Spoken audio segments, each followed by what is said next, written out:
Dear student, Gayatri school की online class में आप लोगों का स्वागत है। मैं आज आपको एक तो रॉलिक थ्योरम बताई थी कल और मीन वैल्यू थ्योरम बताई। अब मीन वैल्यू थ्योरम क्या होती है और इसके क्वेश्चन कैसे होते हैं वो मैं आपको बताऊंगा, ठीक है ना। तो यहाँ देखिए, मीन वैल्यू थ्योरम क्या थी। मीन वैल्यू थ्योरम थी हमारी फंक्शन है ना,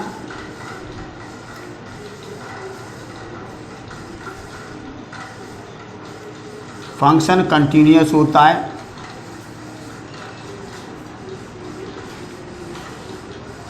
और सेकंड फंक्शन है ना वो डिफरेंशिएबल होता है।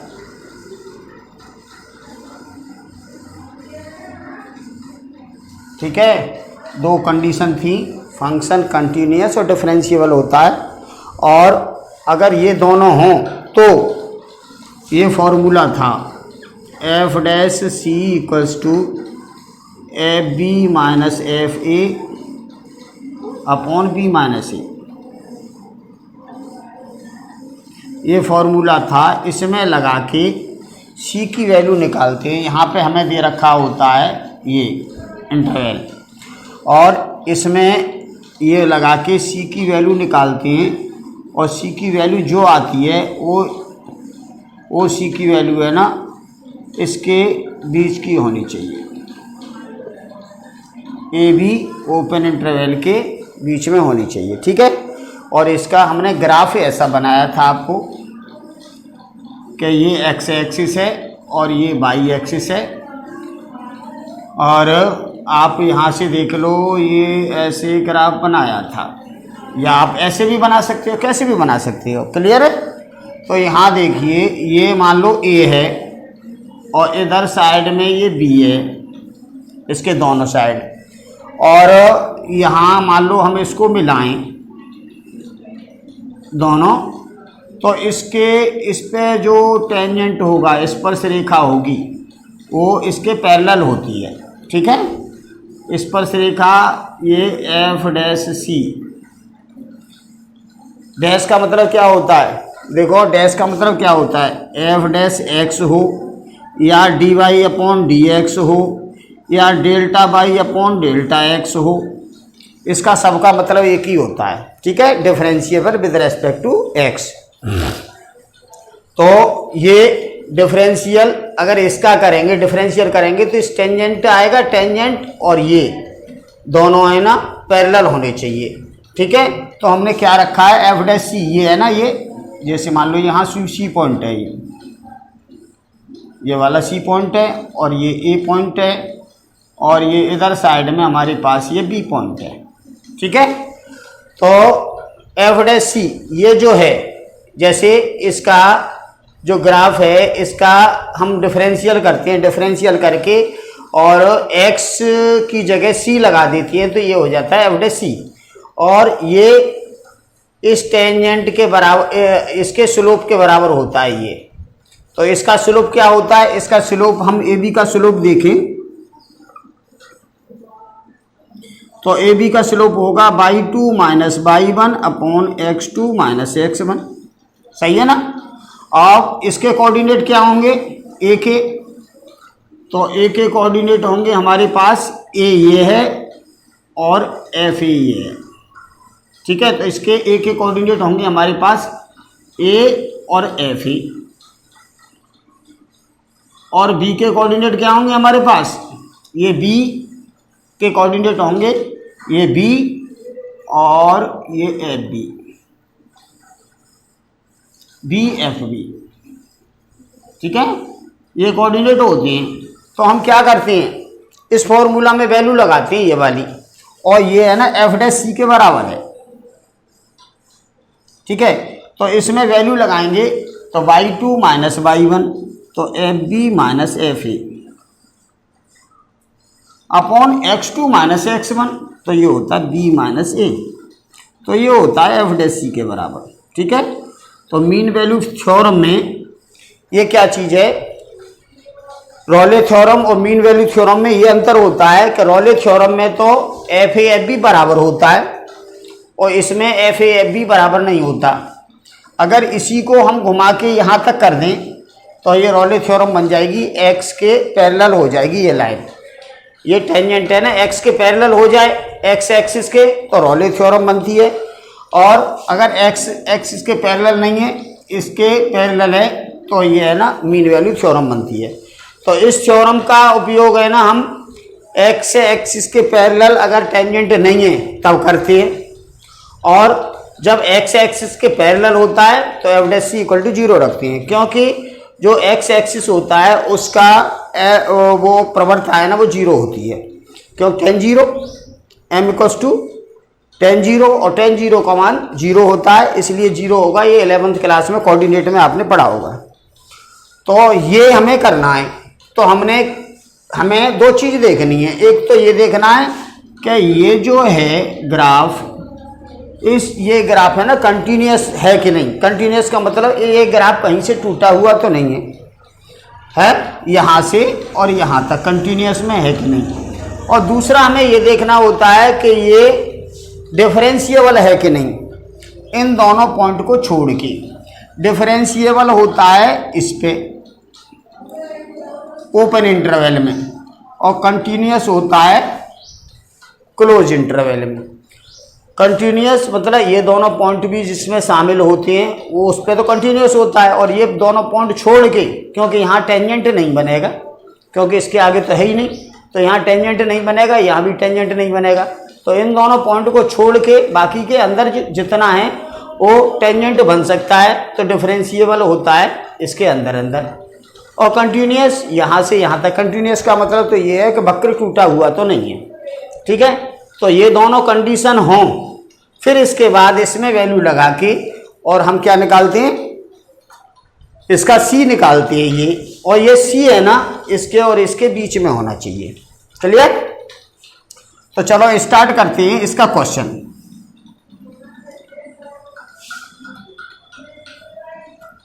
मीन वैल्यू थ्योरम का एक क्वेश्चन देख लो। तो देखो इसमें हमें एक फंक्शन दे रखा होता है,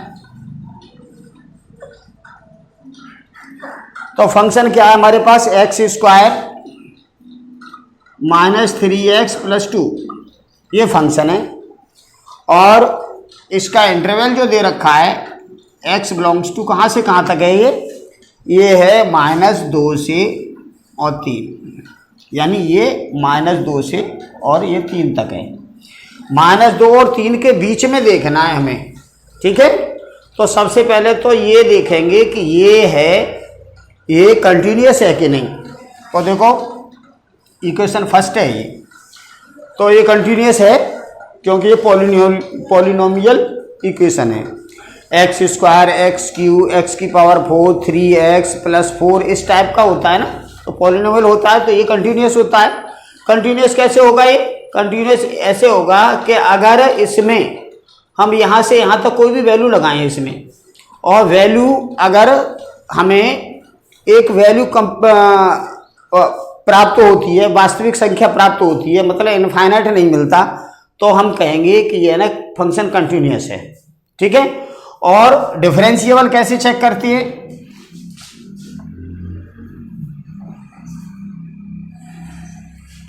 इसका अंतराल दे रखा है -2 और 3।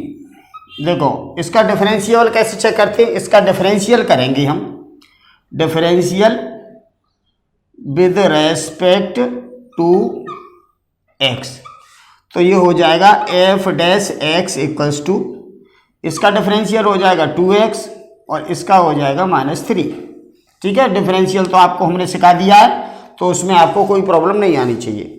अब डिफरेंशिएबल कंटिन्यूअस तो इसमें रख के, और एक हमें वास्तविक संख्या मिलती है तो हम कहेंगे ये कंटिन्यूअस है। ये पॉइंट इसमें रख के देख लो कंटिन्यूअस है, क्योंकि यहाँ से यहाँ तक ही देखना है। अब इसके बाद डिफरेंशिएबल में हम इन दोनों पॉइंट को छोड़ के इसमें कोई भी पॉइंट रखें तो ये डिफरेंशिएबल मालूम पड़ जाएगा, इसकी एक वास्तविक संख्या मिली तो, ठीक है।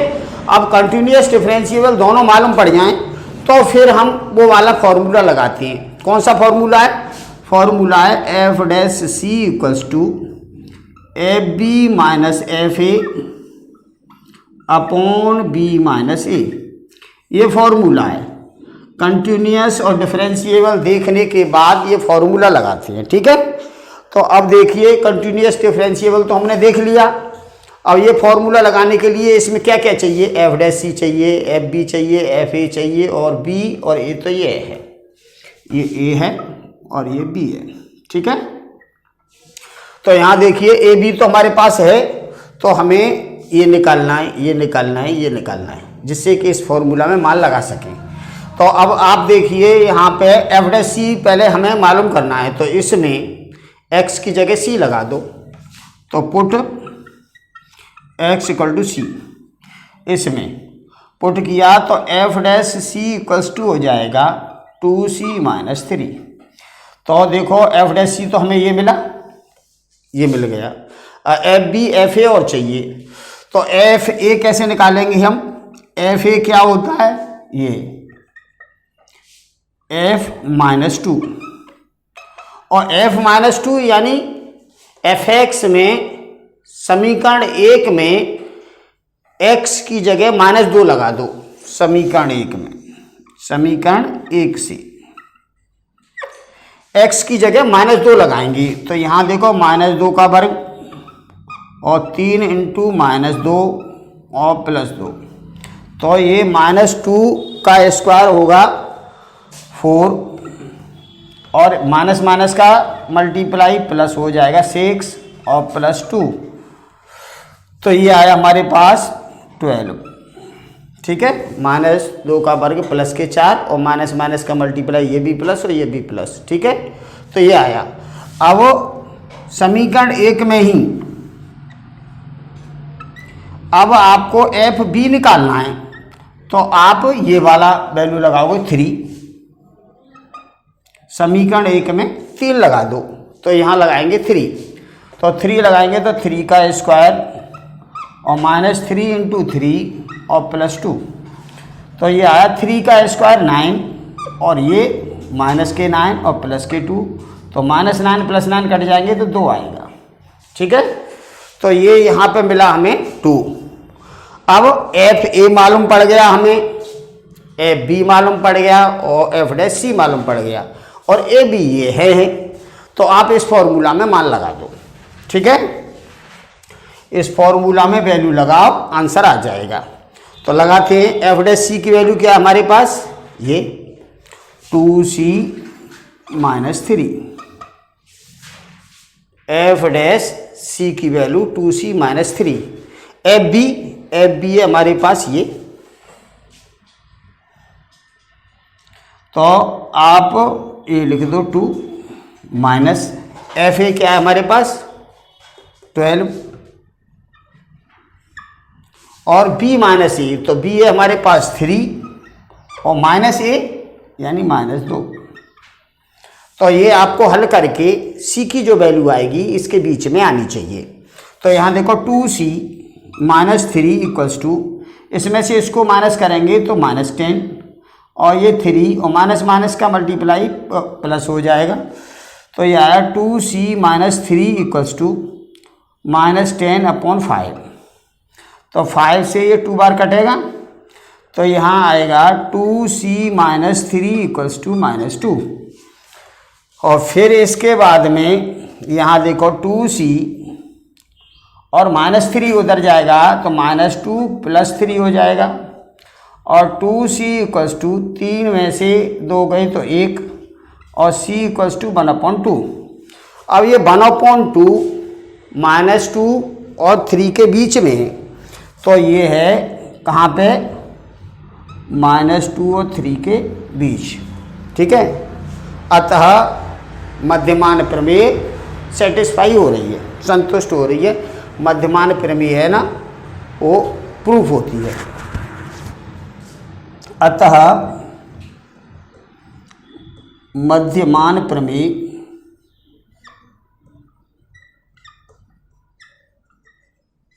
सत्यापित होती है। ऐसे आपको ये लिखना है, ठीक है। तो ऐसे ये क्वेश्चन होगा, इसमें कोई डाउट्स है तो एक बार फिर देख लो। सबसे पहले हमें जो फंक्शन दे रखा होता है उसको हम ये देखते हैं कंटिन्यूस है कि नहीं। तो जो हमें इंटरवल दे रखा है उस इंटरवल में से कोई भी वैल्यू इसमें लगा के देख लो, और अगर आपको एक वास्तविक संख्या प्राप्त हो रही है तो ये कंटिन्यूस है। अब डिफरेंशिएबल देखना है तो हमने जो फंक्शन होता है ना उस फंक्शन को एक बार डिफरेंशियल करो तो ये आएगा।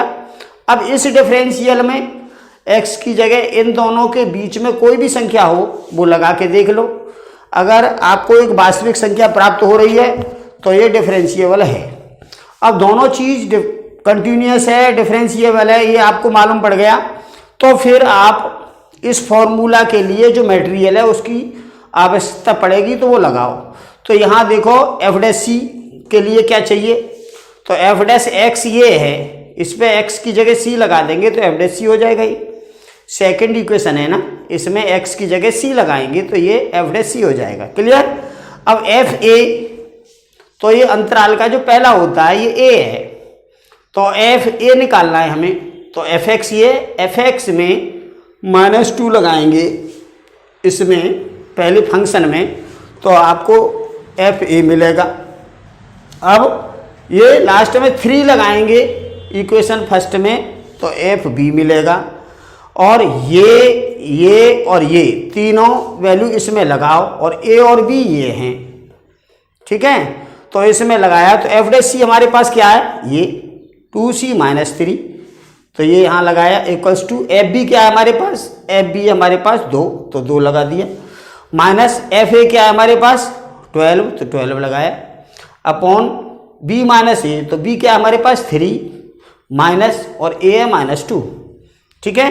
तो 2c - 3 इक्वल्स टू ये 12 में से और 2 प्लस के गए तो -10, और ये माइनस माइनस प्लस हो जाएगा तो ये 5 से 10 में भाग लगाया 2 बार, और ये 3 हम इधर लेके जाएंगे यहाँ पे,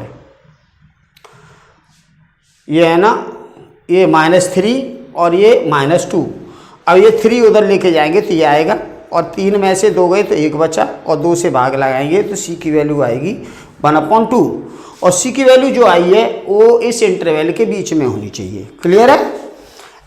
और आप अगर ये देख लो, एक मान लो ये तो कंप्लीट है, अगर कोई ऐसा है जो डिसकंटिन्यूअस होता है या डिफरेंशिएबल नहीं होता तो वो उस टाइप की संख्या होती है, जैसे ये है fx मॉडुलस x, तो मॉडुलस x का जो फिगर बनता है वो इस टाइप का बनता है, ऐसे। तो भाई इस टाइप का बनना है तो यहाँ पे 0 पे इसका टेंजेंट खींचा नहीं जा सकता, तो ये है ना डिफरेंशिएबल नहीं है, और ये कंटिन्यूअस भी नहीं है, ये और ये, तो कंटिन्यूअस डिफरेंशिएबल नहीं है। तो इस टाइप का ये फंक्शन है ना, तो ये फंक्शन न तो रॉली प्रमेय से हो पाएगा और न ये मध्यमान प्रमेय से हो पाएगा, क्योंकि ये जो वक्र है ये न तो कंटिन्यूअस है और ना ये डिफरेंशिएबल है, ठीक है। अब मान लो आपको देखना है FAFB रॉले प्रमेय, जैसे रॉले प्रमेय में तीसरी स्टेप और होता है, FA = FB होता है, तो वो उस टाइप का क्वेश्चन देखेंगे तो आप वो देख लो।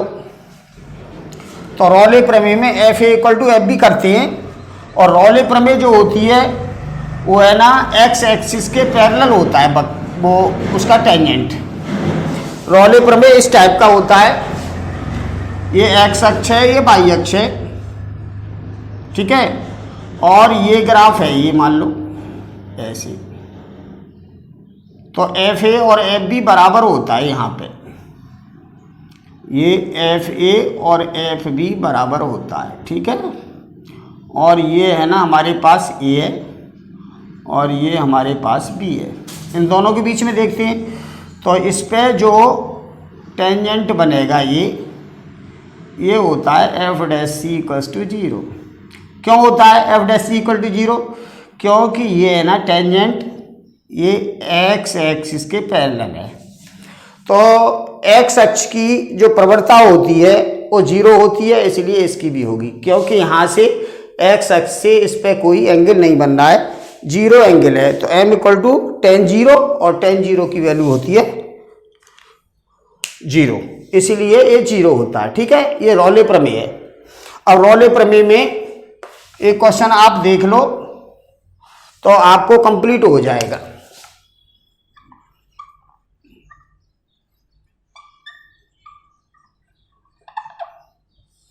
तो रॉले प्रमेय ये कहती है एक फंक्शन दे रखा होता है,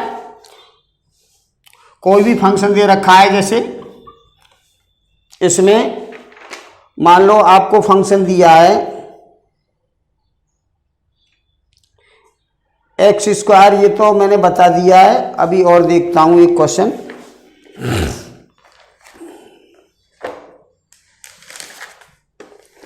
आप ऐसे देख लो, अगर मान लो रॉले प्रमेय आपको प्रूफ करनी है तो मैंने वो तो आपको बता दिया, प्रूफ करने के लिए जो फंक्शन दे रखा होता है कैसा होता है, तो वो प्रूफ करके तो बताया था मैंने कल। अब अगर नहीं प्रूफ हो पाता ऐसा फंक्शन देख लो, मान लो ये है और x बिलोंग्स टू आपको दे रखे 5 और 9, ऐसे समझ लो। अब इसमें देखेंगे ये कंटिन्यूस है कि नहीं, तो है कंटिन्यूस, क्योंकि ये पॉलिनोमियल इक्वेशन है और ये डिफरेंशिएबल भी है। लेकिन f a equal to F b है कि नहीं, तो यहाँ 5 अगर इसमें लगाएं हम F5 तो ये हो जाएगा 5 का स्क्वायर प्लस 1, तो ये आया 26। और इसमें 9 लगाएं तो ये हो जाएगा 9 का स्क्वायर प्लस 1, तो ये 82। अब ये बराबर नहीं है, ये बराबर नहीं है, तो इसका मतलब ये है कि F5 is not equal to F9। तो रॉले प्रमेय में 3 कंडीशन होती हैं, एक तो फंक्शन कंटिन्यूस होता है, डिफरेंशिएबल होता है और f a equal to F b होता है। इसकी 3 कंडीशन है। एक तो फंक्शन है ना कंटिन्यूस होता है,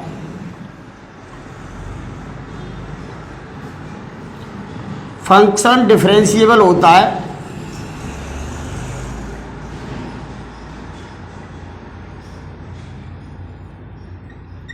और थर्ड इसका ये है f a equal to F b होता है, यानी ये ए और बी के वाई एक्सिस से इक्वल होते हैं। ये 3 कंडीशन होती हैं, तो ये दोनों तो फॉलो कर रहा है, ये कंटिन्यूस भी है डिफरेंशिएबल भी है, लेकिन इसको फॉलो नहीं कर रहा।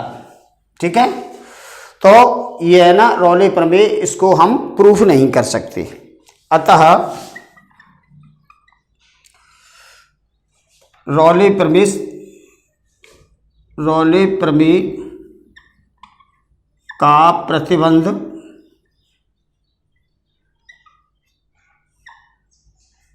नहीं लागू होता है।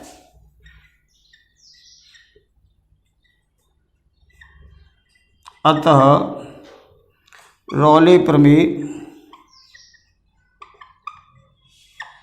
सत्यापित नहीं की जा सकती। तो मैंने इसका क्वेश्चन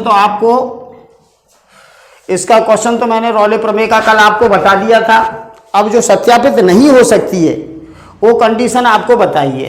तो इस कंडीशन में ये है ना फंक्शन कंटिन्यूस है, डिफरेंशिएबल है, लेकिन f a equal to F b नहीं है, अतः ये रॉले प्रमेय सेटिस्फाई नहीं होगी। हैं, धन्यवाद।